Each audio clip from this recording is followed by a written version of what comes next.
Tengo que decir que he cometido un error. Aquí tenemos la cartera pública y os comentaba que os iba a mostrar la evolución y tengo que deciros, porque ahora he hecho algunas compras, que en términos generales, tengo que sacar el porcentaje y lo actualizaré en el próximo vídeo, estamos en pérdidas, ¿vale? Ahora mismo estamos en pérdidas y bueno, pues es lo que toca, ¿no? Al final, en otros momentos os he mostrado cuando estábamos en ganancias y ahora toca estar en pérdidas porque Bitcoin, Ethereum, pues es verdad que las altcoins han aguantado mucho más, tenemos fuerza relativa, pero un 10% abajo, 10% arriba, pues no te lo quita nadie. Y depende del momento que tú veas la cartera, pues estás en pérdidas o estás en ganancias. Fíjate que aquí tenemos lo que son las diferentes altcoins. Esto si lo miráis con respecto a otros vídeos, pues vais viendo que esto está cambiando, ¿no? Ahora mismo, pues Ethereum es el primero, Línea el segundo, porque voy acumulando.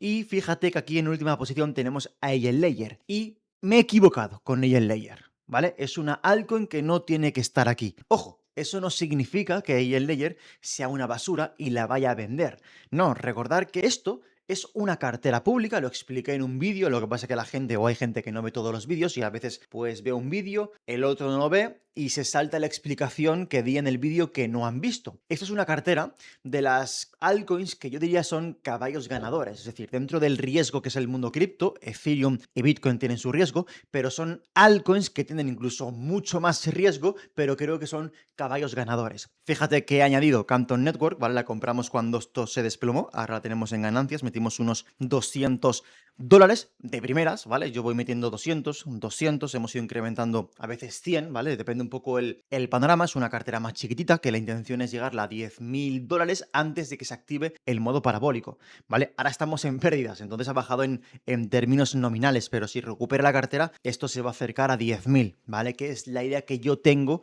para ver qué es lo que ocurre, ¿no? Y monitorear un poco lo que pasa, el por qué hago ciertas cosas, por qué compro esto o no compro, una cartera más representativa de lo que yo hago en mis carteras privadas para hacerlo público y mostrar la realidad de invertir en altcoins, tanto cuando ganas como cuando pierdes. Entonces, Agent Layer creo que la voy a quitar, aún no la voy a vender como tal, ¿vale? Pero quiero dejarla para que enseñaros cuándo la voy a vender, ¿vale? Cuándo la voy a vender para ponerla en UST en esta cartera. Por supuesto, yo tengo invertido en Agent Layer, porque al final Agent Layer es el ecosistema de Ethereum, está muy relacionado, pero quiero que entendáis el mensaje, que en esta cartera donde son las altcoins institucionales, pues Agent Layer me resuena un poco. La quiero quitar, ¿vale? No estaría dentro de esta categoría, aunque recalco, es brutal, ¿vale? Yo no la voy a vender como tal, la voy a vender esta cantidad que le metí, que no recuerdo cuánto es en dólares, está en pérdidas ahora mismo, pero fueron esta cantidad. Bueno, pues cuando llegue al break-even, pues entonces yo la voy a seguramente a convertir a otra altcoin de las que sí que quiero meter en esta altcoin, en esta cartera. Y bueno, pues hemos comprado un wrapper de Canton Network, ¿vale? Los primeros $200. ¿Por qué? Porque se desplomó, ¿no? Llegó hasta los 0,12 aproximadamente y yo ahí aproveché y acumulé. Yo ya sabéis que voy comprando, son cantidades pequeñas, es una cartera pequeña en términos generales, pero compras 200, luego otros 200, 100, 200 y poco a poco, a medida que pasa el tiempo, la cartera va agrandando. Lo que pasa que, repito, ahora está en pérdidas, ¿no? Y esto, como que te comentaba, no es toda mi cartera, ¿no? Es decir, hay gente que me dice, por ejemplo, ¿dónde queda Arham, no? Que yo hablo de Arham, la comenté, por ejemplo, cuando expliqué el vídeo de ayer, donde, bueno, Arham tiene una posición dentro de este sistema financiero, pero no va a ser Arham como tal en la elegida, pero Arham es un activo especulativo, donde el token se ha desinflado mucho. Está Arham, está, por ejemplo, muchas altcoins que no están aquí en esta cartera y que yo las toco y las sigo manteniendo, ¿no? Aquellos que me conozcáis sabéis cuáles son. Tema disponibilidad de datos, tema de, bueno, pues tema de rollups as a service, tema de inteligencia artificial, activos más pequeños, bueno, pues ahí están. No las pongo aquí porque no tiene sentido, porque son mucho más especulativas, son activos mucho más especulativos, no son players institucionales. Piensa que todos los papers que yo voy trabajando del BIS, del tema de la tokenización, incluyen estos proyectos. No incluyen proyectos de rollups as a service. Esos son proyectos que están metidos dentro o que estarían dentro de la categoría del propio Ethereum, por así decirlo, o su propia narrativa de rollups as a service. Por ejemplo, hay un proyecto que yo he mencionado muchas veces y que lo tengo en cartera, no voy a decir cuál es. Ahora ha pasado algo espectacular con el tema de OKX, ¿no? Que va a sacar, pues, el tema eso de los agentes de IA, ¿vale? No sé si os habéis enterado. Y ha hecho, pues, asociaciones con diferentes empresas. Bien, pues, la infraestructura que va a utilizar para los agentes de IA, porque aquí esto lo comentamos en un podcast que hicimos, por ejemplo, con Carlos, cuando hablamos, Carlos, que trabaja en Starnet, donde hablamos del tema de los ZK. El tema de los agentes de IA con el X402 y lo que es el RC4003, si no recuerdo mal, que es básicamente pues que los agentes de IA tengan de alguna manera una etiqueta que les diga si son fiables o no, si son estafadores o no, ¿vale? Un agente de IA, tú te fías de un agente de IA y quién te dice que no te la va a liar parda o que no es un agente de IA malintencionado. Bien, pues los protocolos X402, que está muy relacionado, que es básicamente pagos entre diferentes agentes de inteligencia artificial, y lo que es el RC408, si no recuerdo mal, sí, es el 8 que le acabo de mirar, que no la quiero liar, pues eso lo que te hace es darle un ticket, ¿no? De verificar que está todo de manera correcta, darle identidad a esos agentes de IA para que en blockchain, que al final es confianza sin saber quién es quién, pues en blockchain sepamos de alguna manera, sin saber quién es quién, pues que es confiable ese agente de IA que va a ir autónomo. Bien, pues un proyecto de Rollups as a Service también está evolucionando a crear esa infraestructura, pues está haciéndolo con OKX y su token está desplomadísimo en lo siguiente, con un market cap y un FDV ridículo. Esos tienen posibilidad de hacer un por 50, un por 100 y mucho más. Yo sé que es una locura decir lo que estoy diciendo y ojo, no te estoy diciendo que yo sé cuál va a hacer el por 100 o el por 200, no tengo ni putísima idea. Lo que estoy diciendo que hay proyectos que no tienen que ver tanto a nivel institucional, sino con cosas un poquito más especulativas, pero que también están emergiendo, que el mercado lo que ha hecho ha sido desinflar los precios, pero siguen trabajando y siguen haciendo asociaciones espectaculares, ¿no? Por ejemplo, el tema de la gente de IA, pues el X402, que es para pagar, el RC4008, que es bueno, está impulsado por el tema de la Ethereum Foundation, de la Ethereum, es código abierto, y bueno, cada uno desarrolla su propio, de alguna manera, ¿no? Esa empresa, este token o este proyecto ha desarrollado su propia estructura de darle identidad a los propios agentes de inteligencia artificial. Hay proyectos, por ejemplo, que también cuelgan de la Starware, ¿vale? De la Starnet Foundation, que hacen lo mismo, pero aplicándoles ZK, ¿no? Agentes de inteligencia artificial utilizando ZK, y bueno, pues es una narrativa como tal, es una narrativa que fíjate que no tiene sentido meterla aquí en la parte institucional, en la cartera pública institucional, porque son activos muy especulativos y créeme que la gran mayoría de la gente no está preparada para invertir en esos activos. Por eso hicimos esta cartera pública de lo que son ya activos bastante volátiles, por supuesto, pues imagínate, ¿no? El resto. Pero claro, hablamos de proyectos que aquí tenemos, bueno, así tenemos FDVs de 200 millones, de 300 millones, de 900 millones, Ethereum es más grande, por supuesto, pero estos agentes que yo te comento, estos proyectos, incluso el propio Arham, ¿no? Que fíjate que se ha desinflado tanto, pero bueno, ahí sigue, ¿no? Es decir, ahí hay cosas que van ocurriendo, incluso a nivel de market maker se ven cosas, a nivel de intermediación se siguen viendo cosas, y son market caps muy ridículos, incluso otros han pasado tanto tiempo que los desbloqueos prácticamente ya están al 60%, con lo cual, bueno, también es buena noticia. Es decir, hay proyectos que son brutales que yo, por supuesto, los estoy comprando. Claro que sí, por supuesto que los estoy comprando. Veremos a ver qué es lo que pasa. Esto no encaja, ¿no? Con esta cartera pública. Y entre estos que te estoy comentando, aunque es verdad que Agent, que es el que no me cuadra aquí en esta cartera, si nos vamos a CoinMarketCap, vamos a ver a Agent, porque esto va cambiando cada 2 por 3. Bueno, está en el 136, fíjate que ya no es el top 50, con lo cual eso ya es una oportunidad. Todo aquel que esté fuera del top 50, top 100 y tenga sentido, ¿vale? Tenga sentido, por supuesto, tenga avances tecnológicos, tenga asociaciones, esté vivo, ¿no? Su GitHub esté también activo, que estén constantemente actualizando código, que estén activos, básicamente, pues es muy buena noticia, porque esto, evidentemente, los de top 50 son ya grandes y van a estar activos, pero bueno, al final es como todo, si queremos grandes multiplicadores no te vas a ir al top 50 o el top 10, o sí, ¿no? Dependerá de tu perfil de riesgo. No es mi caso en cripto, ¿vale? En cripto yo busco más riesgo. Entonces, bueno, fíjate que el FDV son 364 y un market cap de 165, ¿no? Al final tenemos 1,83 billions, aún falta bastante por salir, pero bueno, el tema de los desbloqueos, en el momento que entra liquidez, por mi experiencia, da igual, ¿vale? Esto impacta cuando no entra liquidez, cuando la liquidez está internamente rotando, sí que importan los desbloqueos. Hay que ver cómo afecta el precio, pero en el momento que entre la liquidez, los desbloqueos, por mi experiencia y lo que ha ocurrido históricamente, no importa. Pero fíjate, ¿no? Que bueno, pues aquí sí que tenemos un FDV ya bastante bajo. Esto cuando estaba en $5, pues el FDV era enorme, insostenible.